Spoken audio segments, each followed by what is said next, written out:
Hi, Curious Dude here. In this video, I'll share with you every single vehicle I've ever owned, including which one I hated the most and which one I loved the most. So thanks for watching. My first vehicle was a 1962 Chevrolet Impala, four-door hardtop. It was a V8 283 with a power glide, power steering, and power brakes. I bought it for a couple $100. It came from a towing yard, and it was actually in our family at one point years prior to that. I rescued it, painted it, restored it back to the road, and it was actually my first vehicle. Next up, I had a 1978 Pontiac Acadian, which is much like a Chevette. It was a four-door, automatic, very underpowered four-cylinder. It was somewhat reliable, but not a very safe vehicle by any means. And in fact, the motor was blowing in it at one point in its life and had to be rebuilt with a spare engine from another wreck. I had another Chevette shortly thereafter, a 1980 Chevette.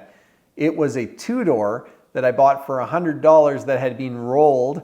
And so it had dents on the side of the quarter panel and the roof, but I was able to get it running and driving, and I drove that for many years. I also had a 1988 Ford Tempo. It was a two-door, not particularly sporty, although I'm sure that Ford marketed it that way.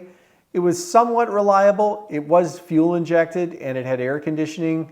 It was an automatic four-cylinder, and it was a reliable car as I graduated high school and began university. In university, I bought an absolute piece of garbage. It was a 1981 American Motors product called a Spirit GT.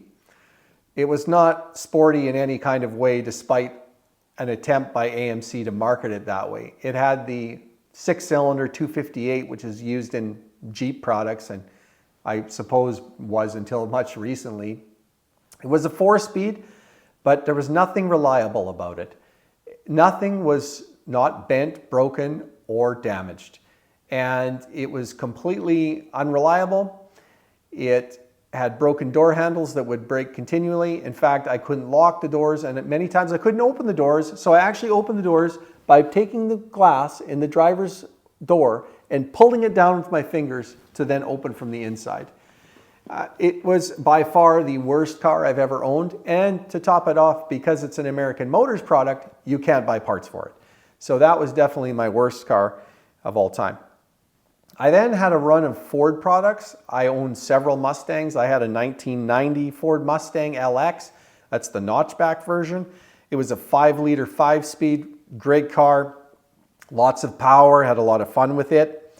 I then had an 87 Mustang, 5-liter, 5-speed notchback that I bought to sell and flip.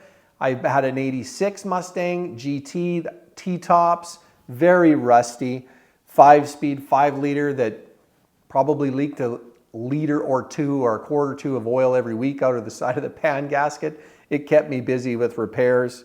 And I also then bought an 88 Mustang LX notchback, the red one, which I bought back. If you watch in my channel, I have a little video introducing that because I bought it back recently, and it's actually having some body work done right now. So you can follow along shortly, and I'll have a series of videos about what's happening with that product.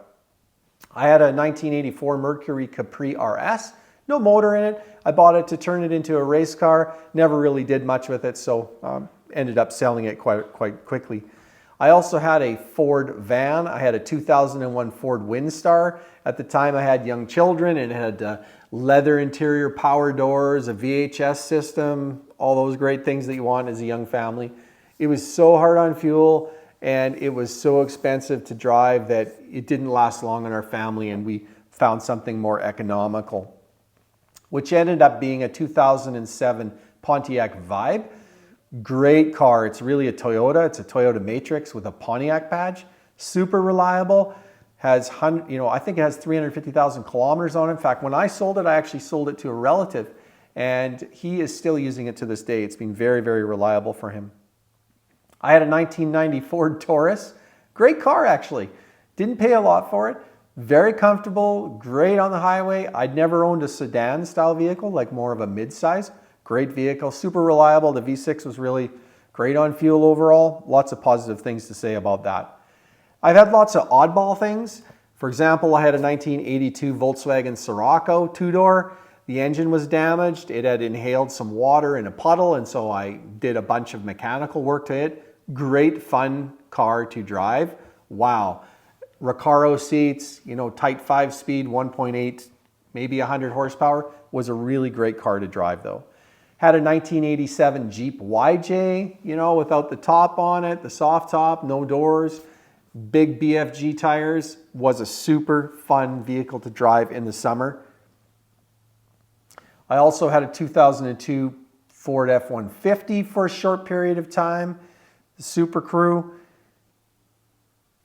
I had a 2010 Prius, loved that vehicle, very efficient, really relaxing to drive, quiet, economical. And my wife actually has a 2012 Prius V that she still owns, and it's been a great vehicle for us. We've had lots of success with those. I briefly owned a 1981 Pontiac Firebird. It was an old race car project that a high school I worked at used to have. It became available, and it was built in the 1990s, and it just happened to show up one day on Kijiji.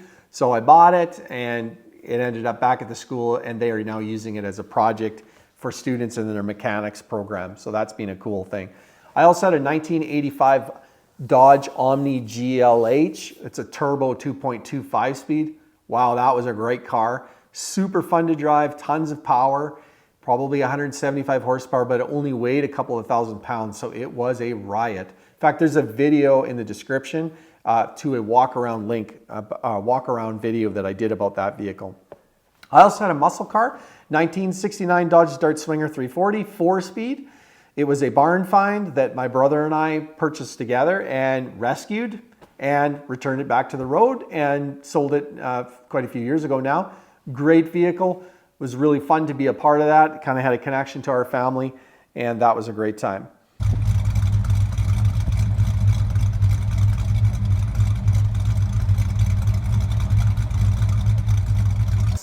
I had a 2022 RAV4 hybrid. I wanted a Prime. They were not available. The Prime is the plug-in version.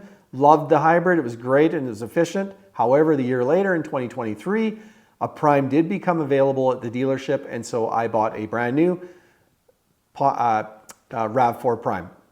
That is my favorite vehicle by far. The Prime is, I think, the ultimate vehicle. You have a plug-in range of about 70 kilometers at any given time. So around the city, I really use no fuel. I really only use fuel when I'm doing highway travel, and it is a very comfortable, safe, quiet, and super efficient vehicle. It averages in the high 40s for miles per gallon, or if you're in Canada, it's in like the 5.5 to 5.9 liters per 100K. Super efficient. Love that vehicle. And it has over 300 horsepower, so you don't feel like you're driving a Prius. The last vehicles I'll talk about were, of course, the Volkswagens. I had a 1962 Volkswagen Beetle, turquoise. Loved that Beetle. So what really got me back and connected to the Volkswagen community. Then I bought a 72 Volkswagen Westfalia. My son and I did that as a COVID kind of rescue project. I have a whole series of videos about that bus. It was named Gus.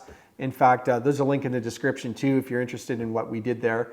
And of course, I own the 1974 orange Westfalia Van Gogh, which is up for sale currently. And I'm sure there'll be more Volkswagens in the stable in the future too. So there you go. That's the 27 vehicles I've owned in my lifetime. Quite a variety over the years. You can certainly see some themes. What I love the most, the RAV4 Prime, hands down, is the best vehicle I've ever owned.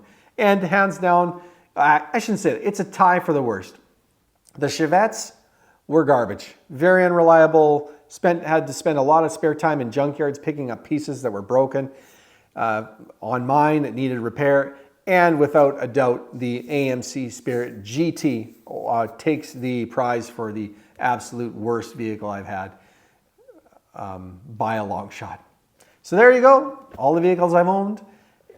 I'm curious, have you owned any of these vehicles, or maybe you have a comment about one of these vehicles or something you've owned or experienced? I appreciate you watching, and if you enjoy this oddball content, be sure to subscribe because I'll try and put out more soon. Bye for now.